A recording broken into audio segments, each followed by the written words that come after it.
At 2:41 p.m. on the 31st of January 2013, a tornado touched down in a pasture just west of Adairsville, Georgia.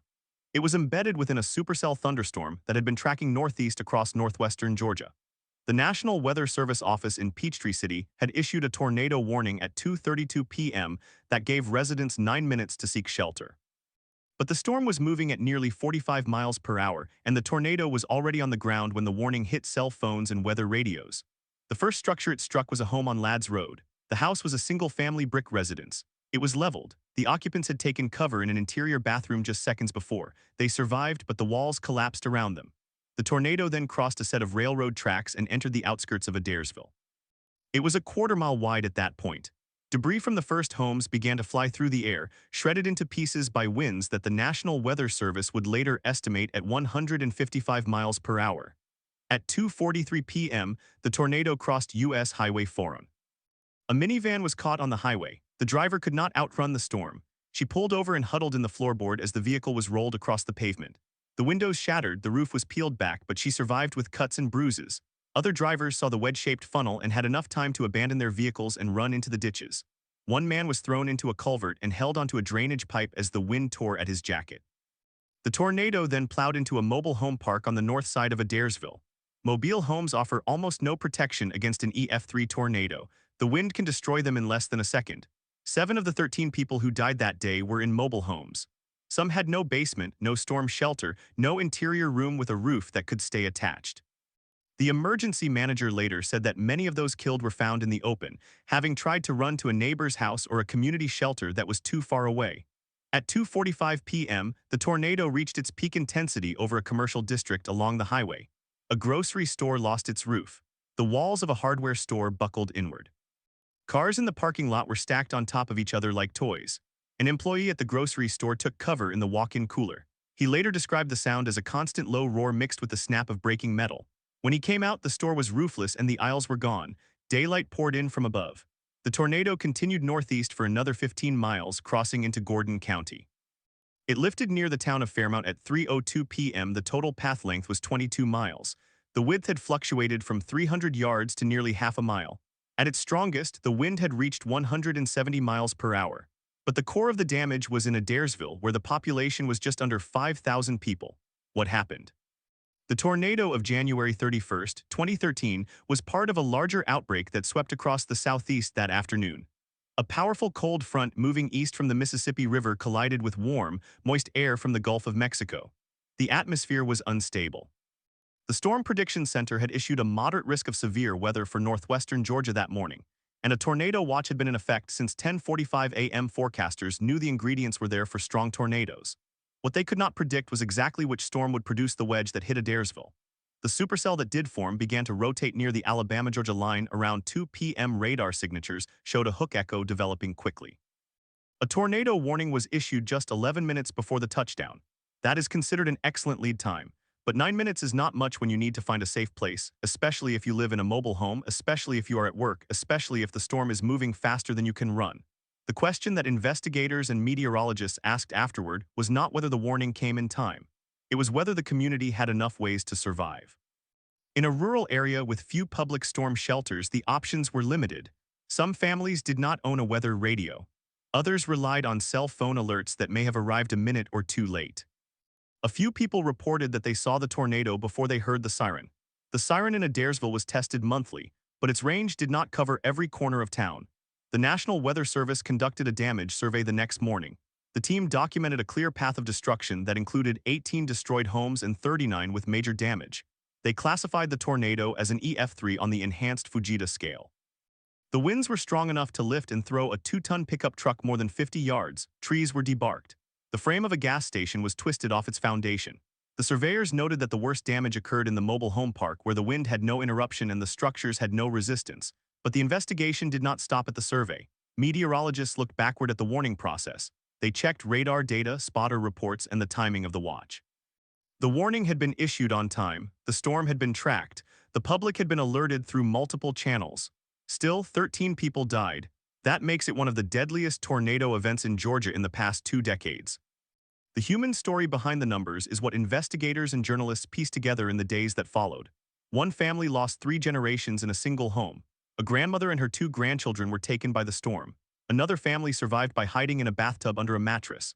They said they could feel the house lift and then settle back down, but it was intact. Their neighbor's home was gone. Search and rescue teams from across the state mobilized within hours. Firefighters, police, and volunteers combed through the debris piles by flashlight through the night. The Red Cross set up a shelter in a local church.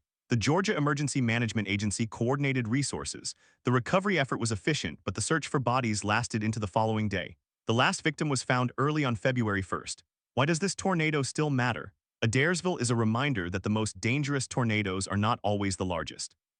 An EF3 is violent enough to destroy well-built homes, but it does not attract the same national attention as an EF5. The tornado that hit Joplin, Missouri in 2011 was an EF5, and it killed 158 people. Adairsville killed 13. But for a small town, 13 is a devastating number. It is also a number that could have been higher if the storm had passed through a more densely populated area. The event forced a conversation about tornado safety in the southeast. Unlike the Great Plains, where tornadoes are often visible for miles and the terrain is flat, the southeast is hilly and forested. You cannot always see the tornado coming, and the southeast has a much larger population of people living in mobile homes. Some states have considered building more community storm shelters. Some have funded grants to help families install safe rooms, but progress is slow and the cost is high. The meteorological lessons from January 31st, 2013 are still taught in training sessions for forecasters. The storm was not particularly unusual in its setup, but its rapid intensification and fast forward speed matched a pattern that has killed people in the southeast for decades. The warning system did not fail. The forecast did not fail. But the infrastructure to protect the most vulnerable did fail, and that question has no easy answer.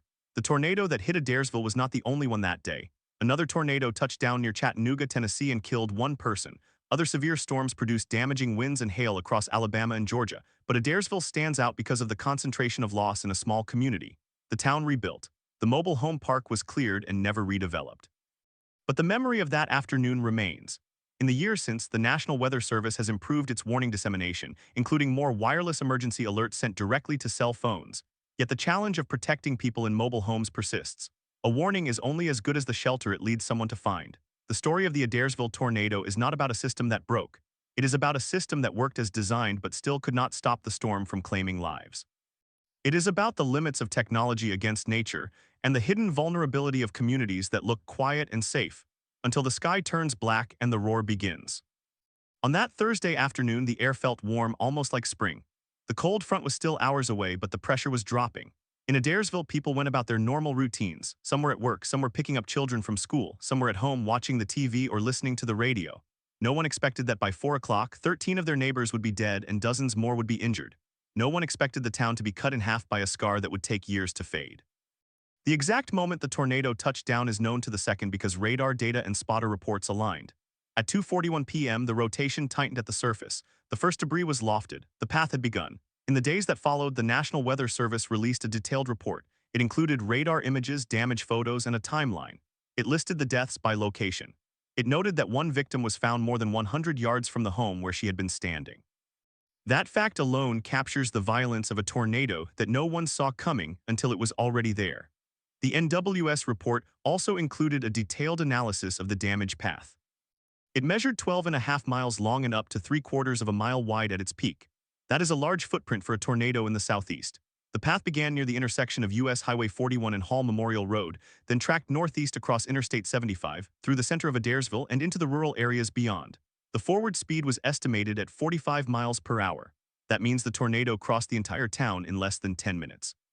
10 minutes to destroy dozens of homes, to flip cars, to uproot trees, and to end lives. The survey team noted that the most intense damage, consistent with EF3 winds of at least 140 miles per hour, occurred in a narrow corridor within the mobile home park. There, the wind was channeled by the terrain and the structures offered no protection. One mobile home was found wrapped around a tree trunk. Another was reduced to a pile of twisted metal and insulation. The foundation anchors were pulled out of the ground. In some cases, the entire frame was carried several hundred feet. Investigators interviewed survivors. One woman said she was thrown from her mobile home and landed in a ditch. She covered her head with her hands as debris flew past. When the wind stopped, she crawled out and saw nothing but open sky where her home had been. She found her neighbor lying in the mud, injured but alive. Another survivor, a man who had taken shelter in a closet of his stick-built house, said he heard the roar and then felt the pressure drop. His ears popped. He held onto the doorframe as the roof lifted and then slammed back down. His house was damaged but still standing. His neighbor's house was gone. The human consequences extended beyond the immediate deaths. Of the 18 people hospitalized, several had critical injuries. One person spent weeks in a coma. Another lost a limb. The trauma of that day lingered in the community for years. The local school became a gathering point for displaced families. Volunteers brought food, clothing, and blankets. The American Red Cross set up a disaster relief operation at the Adairsville Community Center.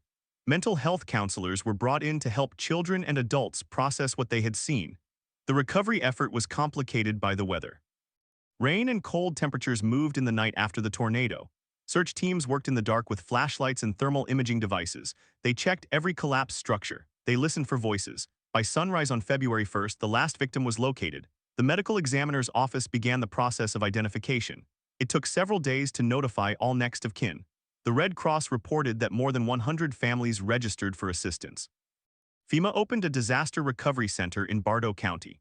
The Small Business Administration offered low-interest loans to homeowners and businesses.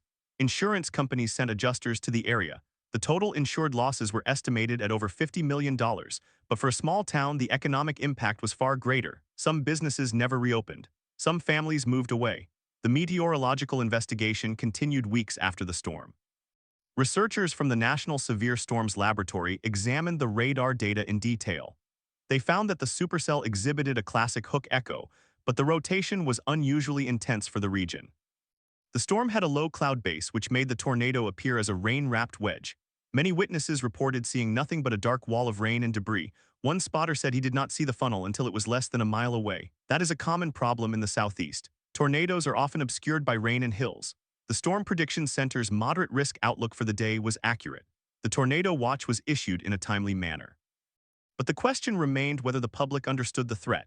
Studies after the event showed that many residents did not know the difference between a tornado watch and a tornado warning.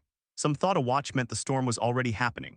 Others ignored the alerts because severe weather was common in Georgia.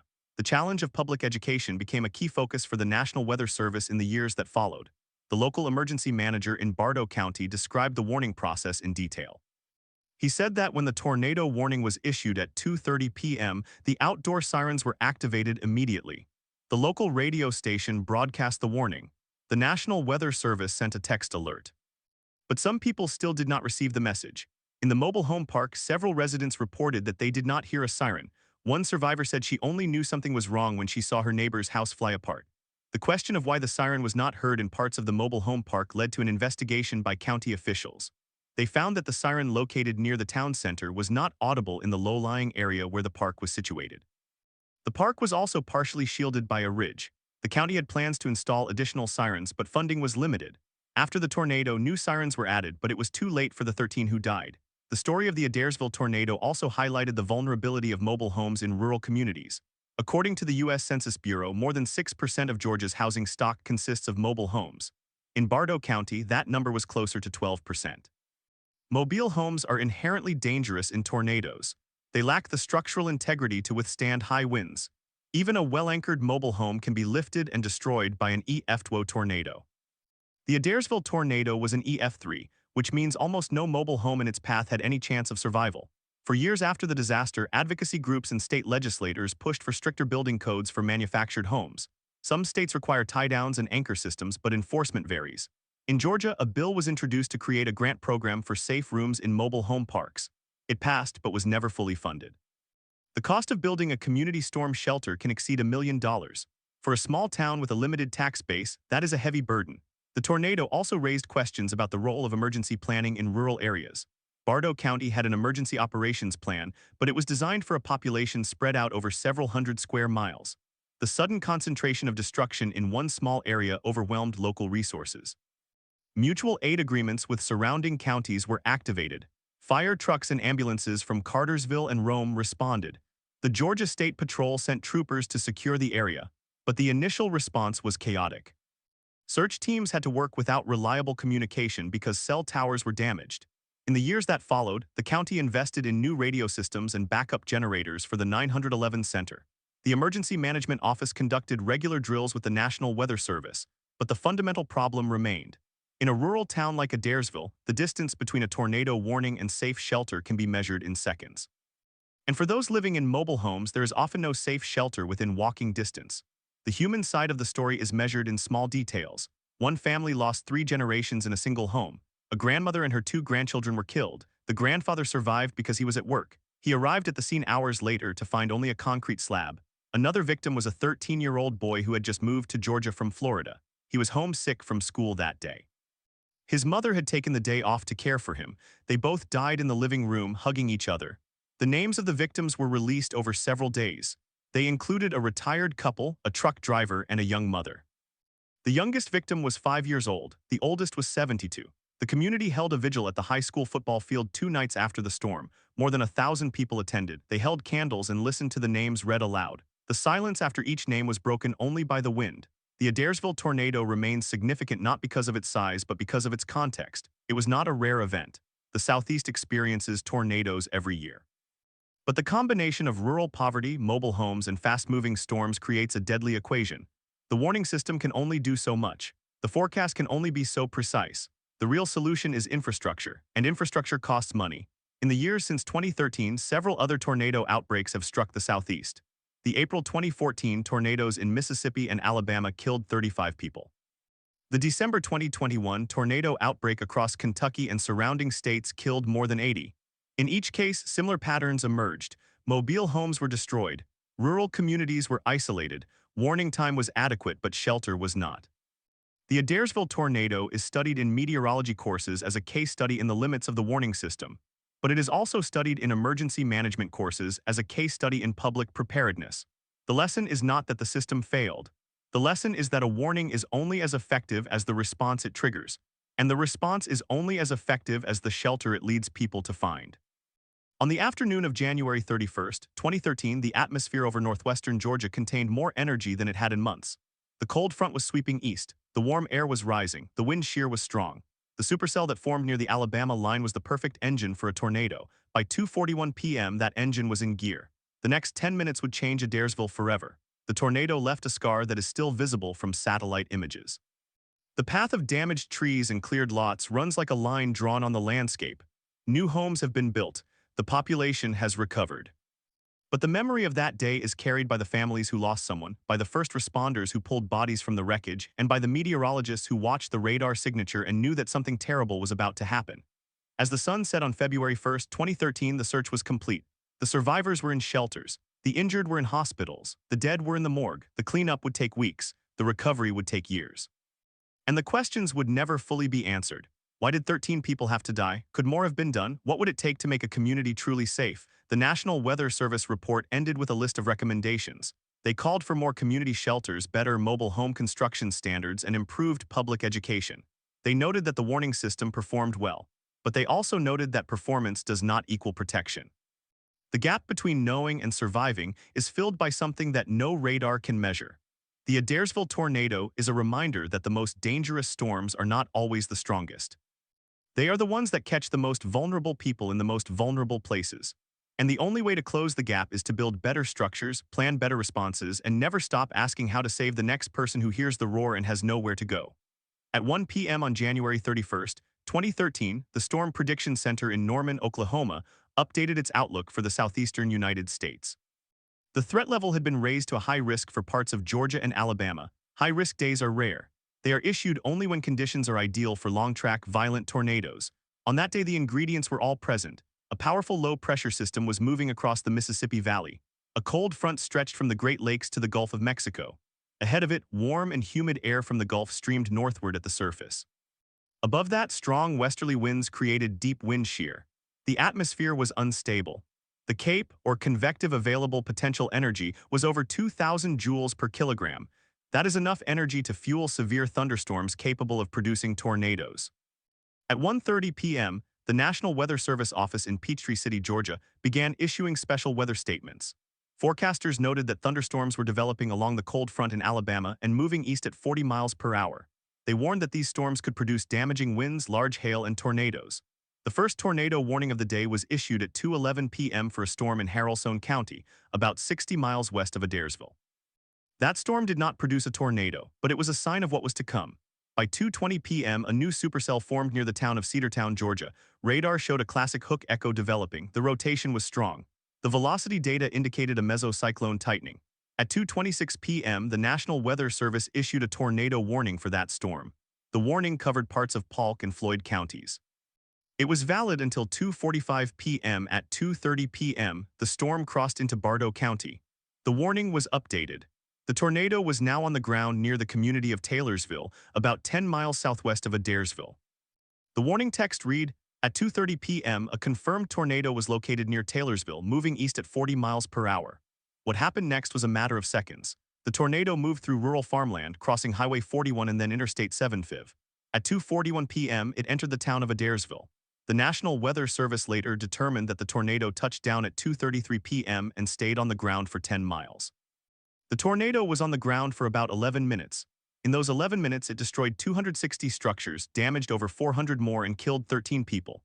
The tornado was rated EF3 on the enhanced Fujita scale. Maximum winds were estimated at 160 miles per hour. The path width was 500 yards. The path length was 10 miles.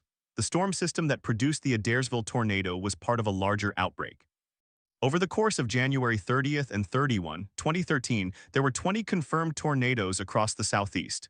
The outbreak killed 14 people in total, including the 13 in Adairsville. The other fatality was in Alabama.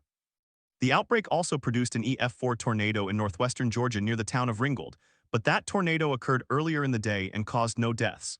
The Adairsville tornado was the deadliest of the outbreak. The meteorologists at the Peachtree City office had been tracking the storm for nearly 30 minutes before it reached Adairsville. They issued warnings with lead times that met or exceeded national standards.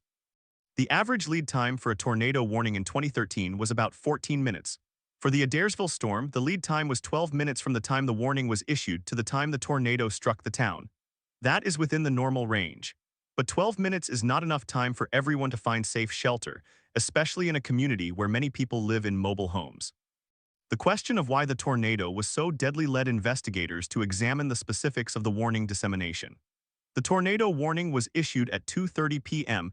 It was broadcast on NOAA Weather Radio, which is a dedicated network of transmitters that broadcast alerts directly to specialized receivers. In Bartow County, there were 3 NOAA Weather Radio transmitters that covered the area, but the effectiveness of that system depends on whether people have a receiver and whether it is turned on and programmed correctly. Many households do not own a NOAA Weather Radio. The county had a system of outdoor sirens, but as the earlier excerpt noted, the siren near the mobile home park was not audible due to topography and distance. The warning also reached people through television and radio stations. In 2013, many local TV stations had live coverage and displayed storm tracks, but not everyone watches television during the middle of a weekday. Many people were at work, at school, or driving.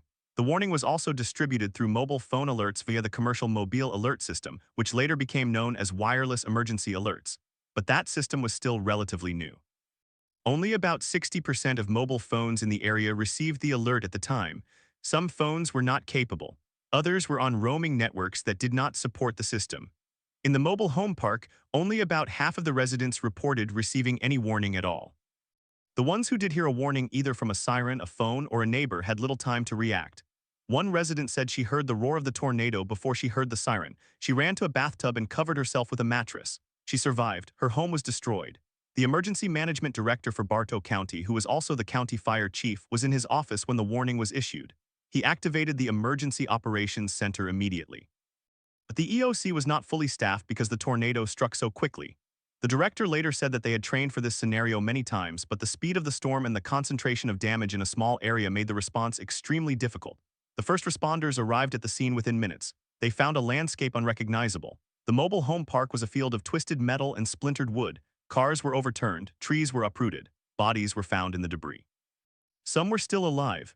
Rescue workers dug through the wreckage by hand because heavy equipment could not reach the site for hours. The roads were blocked by downed trees and power lines. The search and rescue operation lasted through the night. Fire departments from across the county and neighboring counties responded. The Georgia Emergency Management Agency sent a search and rescue team. The Red Cross opened a shelter at the Adairsville Middle School. By midnight, 13 people were confirmed dead. Another 50 were injured. The injured were transported to hospitals in Cartersville, Rome, and Atlanta. The most critically injured were airlifted via helicopter.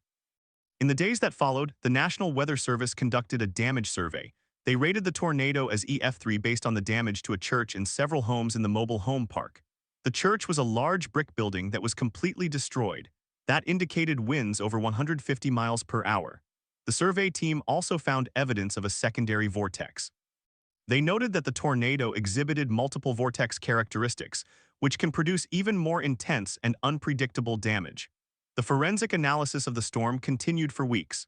Meteorologists studied the radar data to understand why the storm intensified so rapidly as it approached Adairsville. They found that the storm ingested a pocket of very unstable air that had been heated by the sun just ahead of it. This is called a surface-based inflow. The storm also interacted with a boundary left over from earlier thunderstorms. That boundary provided additional lift and vorticity. This is a phenomenon known as storm-scale processes that are difficult to predict. The National Weather Service also analyzed the strength of the warning messages. They found that the wording of the warning was clear and emphasized that this was a particularly dangerous situation. The warning stated at 2:26 p.m., "This is a particularly dangerous situation. A confirmed tornado is on the ground." But the question remained whether people understood the urgency. In follow-up surveys, many residents said they heard the word tornado but did not realize it was moving directly toward them. They thought the warning was for a different area. This is a persistent problem in tornado warnings. The public often misunderstands polygon-based warnings. The National Weather Service issues warnings in polygons that cover specific areas. But many people assume that if they are not directly in the polygon, they are safe. In reality, the tornado can move outside the polygon. The warning for Adairsville covered a polygon that included the town, but residents in the mobile home park were at the edge of the polygon. Some said they believed the tornado was north of them. After the disaster, the County Emergency Management Office conducted several town hall meetings to improve public education. They distributed maps showing the warning polygons and explained how to interpret them. They also encouraged residents to purchase NOAA weather radios. But these efforts only go so far. The root problem is that mobile homes are unsafe in any tornado above E-phone strength. The only solution is to provide community shelters. The state of Georgia, after the Adairsville tornado, began a program to fund storm shelters in mobile home parks. The program was called the Georgia Community Shelter Grant Program. It provided matching grants to local governments and nonprofit organizations to build shelters. In Bartow County, 2 shelters were built using this funding. One was located near the site of the destroyed mobile home park. The other was at a church in Adairsville. But the shelters were not built until 2015, 2 years after the tornado. By then, the families who had lost loved ones had already moved away or were still grieving. The long-term recovery in Adairsville was slow. The town lost a significant portion of its housing stock. Many people who lost their homes could not afford to rebuild. They left the area. The population of Adairsville dropped by about 5% in the year after the tornado. The town's tax base shrank, some businesses never reopened, the local economy suffered, but there were also stories of resilience. The community came together to rebuild the church that had been destroyed. Volunteers from across the state helped with cleanup and construction. A fund was set up for the families of the victims. Over $1 million was raised, but no amount of money could replace what was lost. The Adairsville tornado also led to changes in how the National Weather Service communicates warnings. In 2014, the agency introduced a new product called the impact-based warning. This warning includes more specific language about the expected damage, such as "this is a life-threatening situation and flying debris will be dangerous to those caught without shelter." The goal was to get people to take action immediately. The Adairsville tornado was one of the events that motivated this change. The scientific community also studied the storm in detail. A paper published in the journal Weather and Forecasting in 2015 analyzed the radar characteristics of the Adairsville supercell.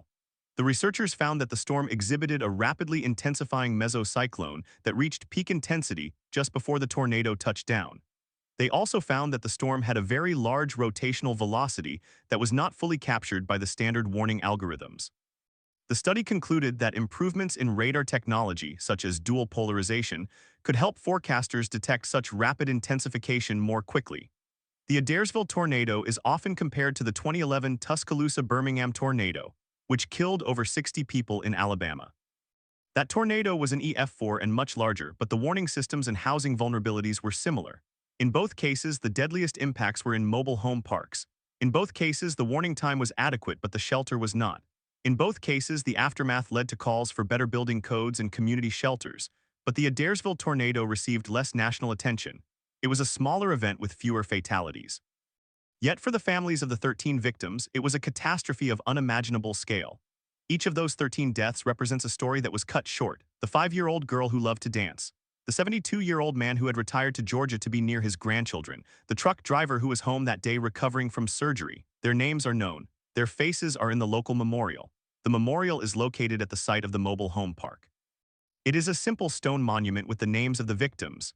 Every year on January 31st, a ceremony is held. Survivors and family members gather. They place flowers. They share memories.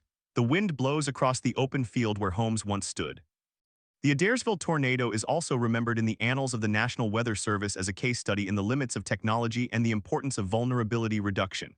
The warning system worked. The forecast was accurate. The response was as fast as possible, but the houses were not strong enough. The shelters were not close enough, the funding was not sufficient, and 13 people died. What would it take to prevent another Adairsville? That question has no simple answer.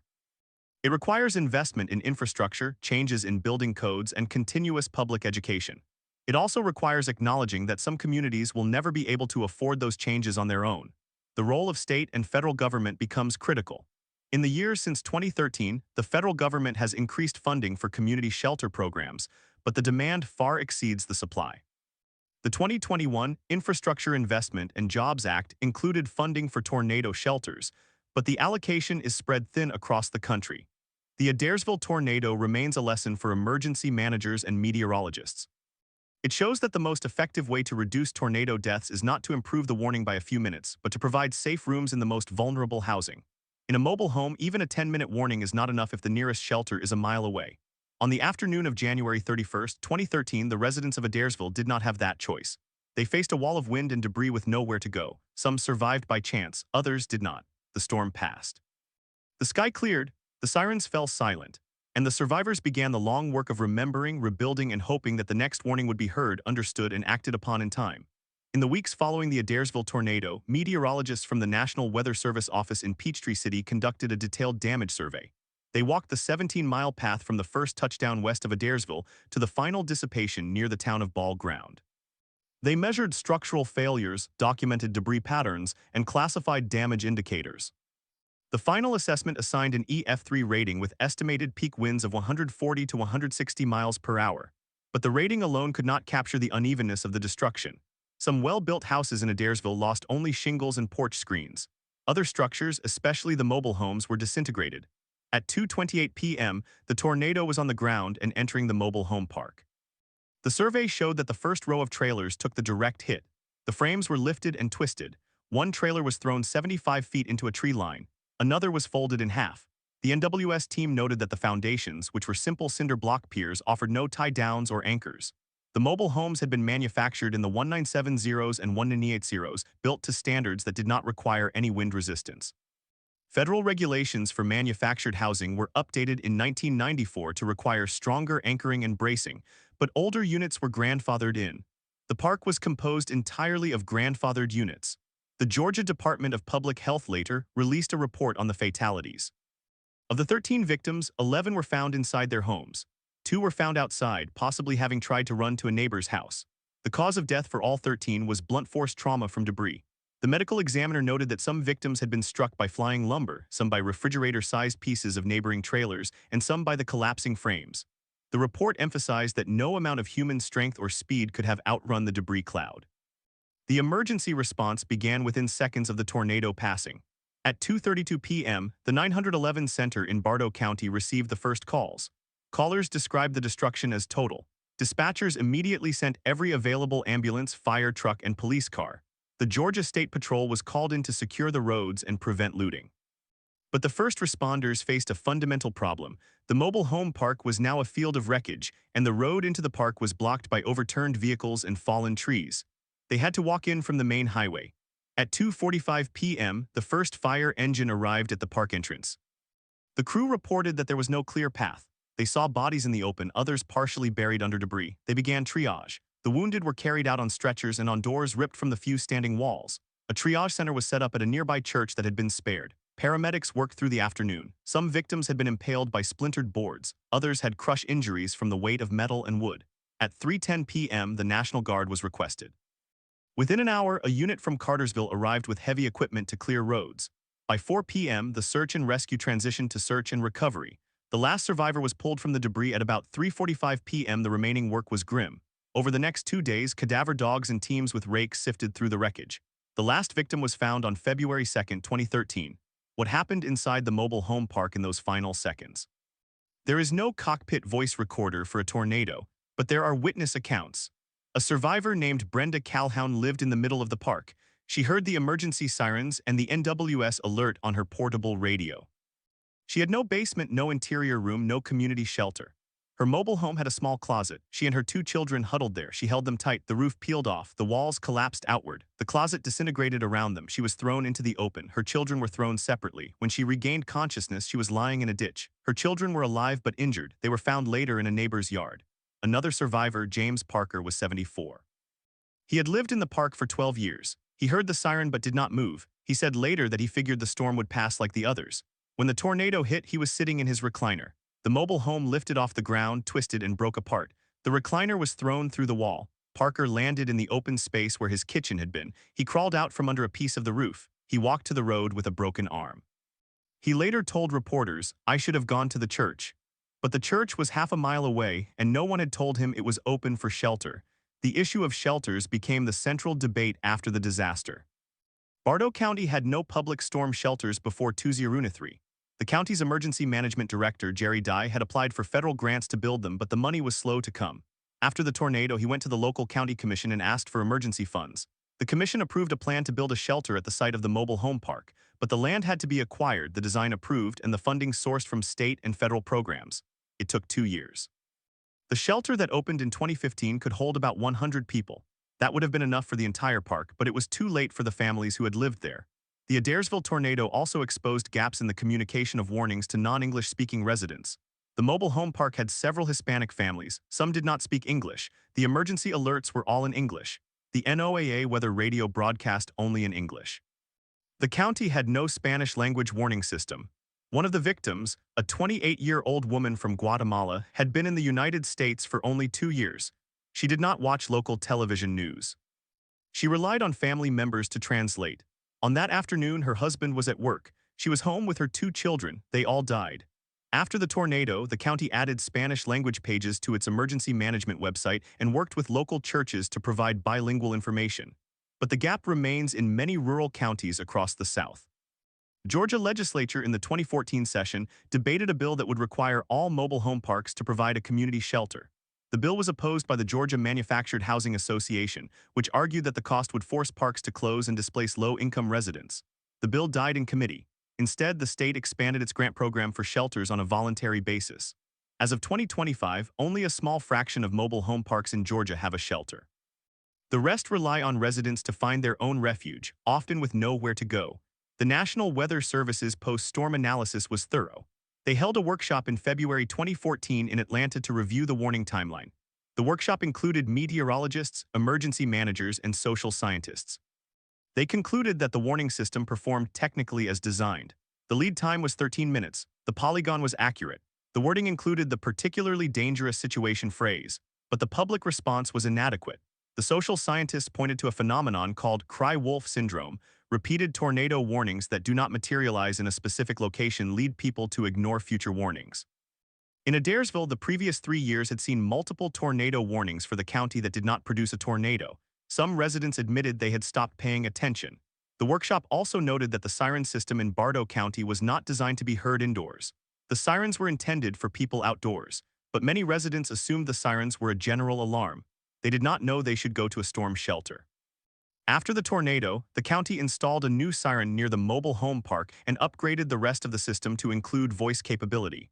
But again, funding was limited. The Adairsville tornado remains a case study in disaster risk reduction. Researchers at the University of Georgia published a study in 2016 that modeled the effectiveness of community shelters in mobile home parks. They found that a shelter located within a 5-minute walk of the park could reduce fatalities by up to 90%. But the cost of building a shelter was about $200,000 per unit, and many parks are located in areas where geology or water tables make underground shelters impractical. Above-ground safe rooms are cheaper, but they require space and maintenance. The human cost of the Adairsville tornado cannot be fully quantified. The 13 victims left behind spouses, parents, children, siblings. One of the victims was a mother of 4. Her youngest was 8 months old. She was at home with the baby and her 3 other children, ages 2, 4, and 6.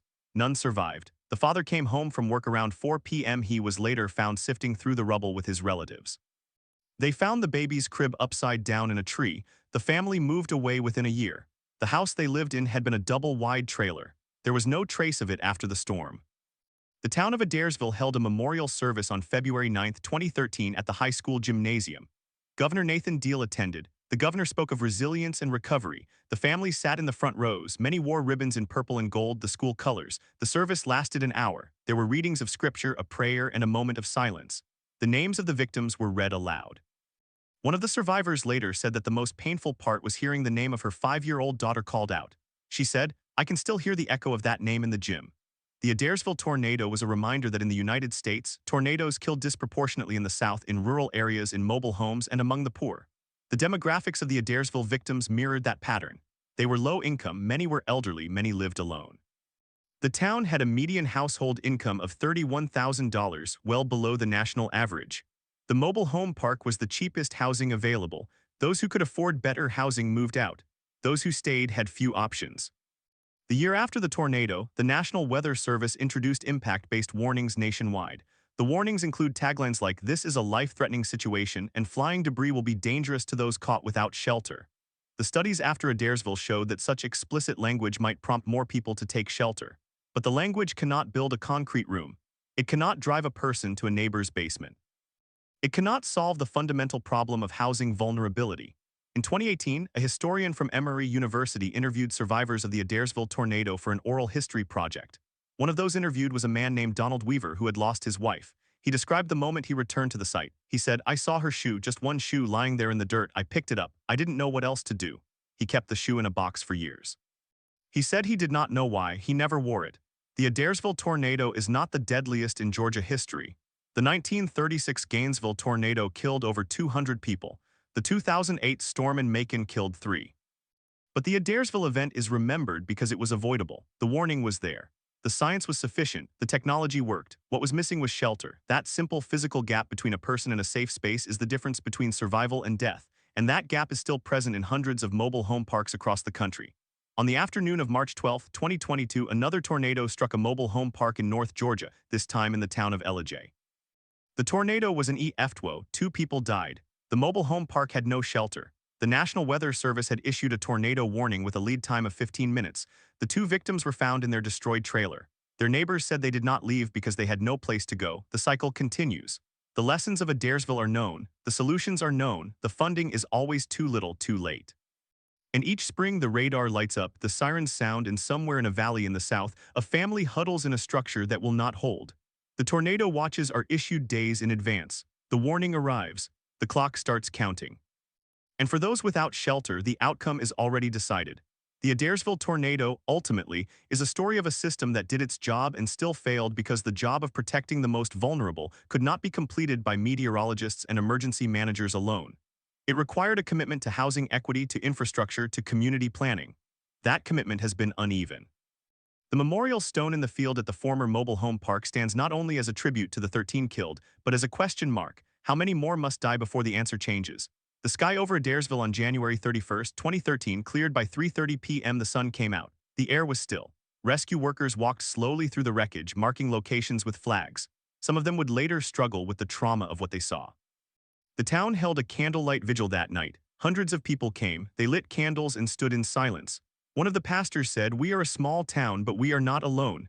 The state sent buses of volunteers. The Red Cross set up a shelter at the high school. The process of grief and rebuilding began. But the questions remain. Why did 13 people have to die in a storm that was predicted accurately? Why did the mobile home park exist without any shelter? Why did the warnings fail to motivate action? The answer is complicated. It involves funding, standards, history, geography, and human nature.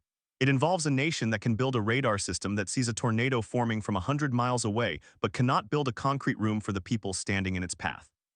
The Adairsville tornado changed some things. It changed how the National Weather Service writes warnings. It changed how Bartow County builds shelters. It changed how some residents think about safety. But the broader landscape of mobile home vulnerability remains largely unchanged.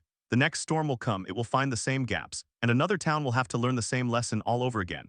At 2:16 p.m. on January 31, 2013, the tornado warning was issued.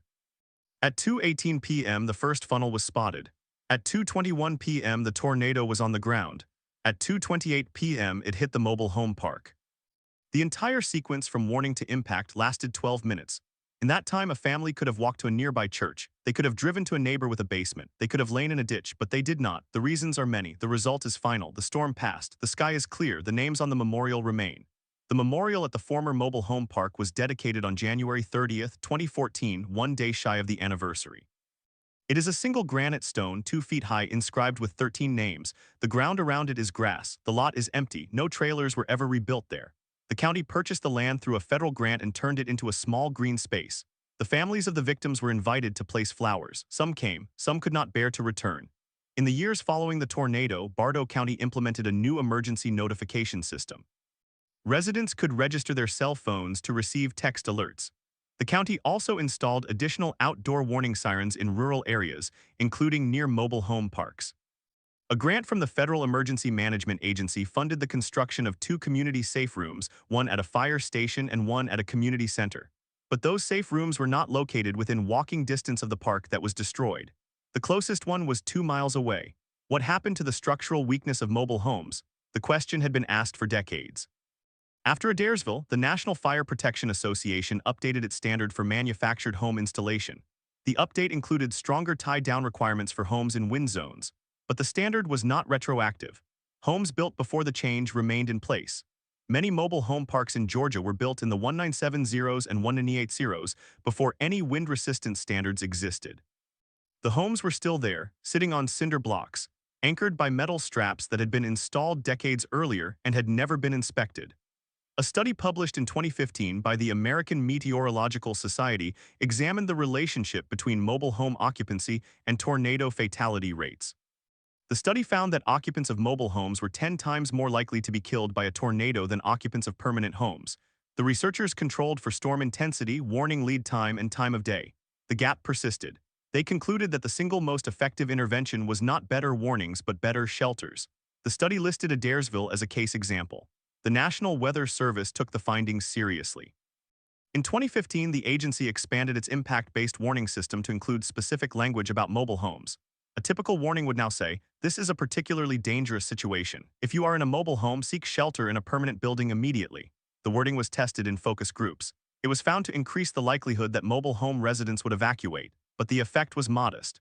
Many residents still did not have a permanent building nearby. The 2015 study also examined why some mobile home residents did not evacuate even when they had access to a shelter. The reasons included physical disability, lack of transportation, fear of leaving pets behind, and a belief that the warning was exaggerated. In Adairsville, interviews after the storm revealed that several victims had previously expressed concern about the lack of shelter but had not taken action. One survivor said, "We knew it was dangerous, but where were we supposed to go? The nearest church was a mile down the road, but we didn't have a car." The issue of transportation was critical. In the mobile home park, many residents were elderly and did not drive. Some had no family nearby. When the warning came, they had minutes to decide. Walking a mile on a road with no sidewalk in heavy rain and falling debris was not a viable option. The only alternative was to stay and hope the trailer held. It did not. Investigators also looked at the role of the mobile home park owner. The park was privately owned. The owner was not required to provide a shelter. The county had no ordinance requiring shelters in mobile home parks, and state law did not mandate them either. After the tornado, a bill was introduced in the Georgia General Assembly to require shelters in new mobile home parks. The bill failed to pass. Lobbyists for the manufactured housing industry argued that the cost would drive up rents and reduce affordable housing. The bill died in committee. In 2018, the National Institute of Standards and Technology published a report on tornado risk to manufactured housing. The report recommended that all mobile homes in tornado-prone regions be required to have a safe room within a certain distance. The recommendation was not binding. No state adopted the requirement. The report acknowledged that retrofitting existing parks would be expensive and politically difficult. It offered no solution. The Adairsville tornado remains a reference point in meteorological training. National Weather Service forecasters use the case to teach the importance of clear, urgent language. Emergency managers use it to teach the limits of warnings. The case is taught at the Warning Decision Training Division in Norman, Oklahoma. The lesson is simple. A warning that nobody acts on is not a warning. It is a record of failure. The failure in Adairsville was not a failure of detection. It was a failure of action. The tornado was seen on radar. The warning was issued. The sirens sounded. The storm hit. 13 people died in a mobile home park. They died because they had no safe place to go. That is the core of the story. It is not a story of nature's unpredictability. It is a story of human refusal to prepare. The town of Adairsville has recovered in some ways. The high school was rebuilt, the church was rebuilt, new homes were built in other parts of town, but the mobile home park is gone. The families who lived there scattered, some left Bartow County. Some moved into apartments, some bought trailers in other parks. The memory of the storm stays with them. One survivor, a woman named Edith, was interviewed in 2020 for a disaster resilience study. She had lived in the park with her husband. They lost their home but not their lives because they were in a neighbor's basement. The neighbor had built the basement himself. It was the only basement in the park. Edith said, "When the warning came, we ran to his house." He was an old man. He built that basement after a storm killed his brother in the 1970s. He said he would never be caught without shelter again. "We owe him our lives." She paused. She said, "But why did it take one man's private effort to save us? Why wasn't there a shelter for everyone? That's what I can't understand." That question echoes across every mobile home park in America. It echoes in the radar rooms where forecasters watch the storms develop. It echoes in the emergency operations centers where plans are drawn and redrawn. It echoes in the legislative chambers where bills are introduced and die. The answer is not technical, it is political and economic. The cost of a shelter is $200,000. The cost of a human life is not priced that way in any budget, but it is paid anyway. Every spring the payment comes due. At 2:28 p.m. on January 31, 2013, the tornado hit the mobile home park. The 13 who died were not statistics. They were people with names, faces, stories. They were a grandmother who baked pies for the church potluck. They were a father who worked 2 jobs. They were a 5-year-old girl who loved the color purple. They were a baby who had just learned to crawl. They were all gone in seconds. The sky cleared, the sun came out. The rescue workers found the bodies. The coroner released the names. The memorial was built. The years passed. The storm became a case study. The warning language changed. The shelters remained rare. The next storm is already forming somewhere over the plains. It will come south. It will find a mobile home park. It will test the system again. The question is who will be inside when it does.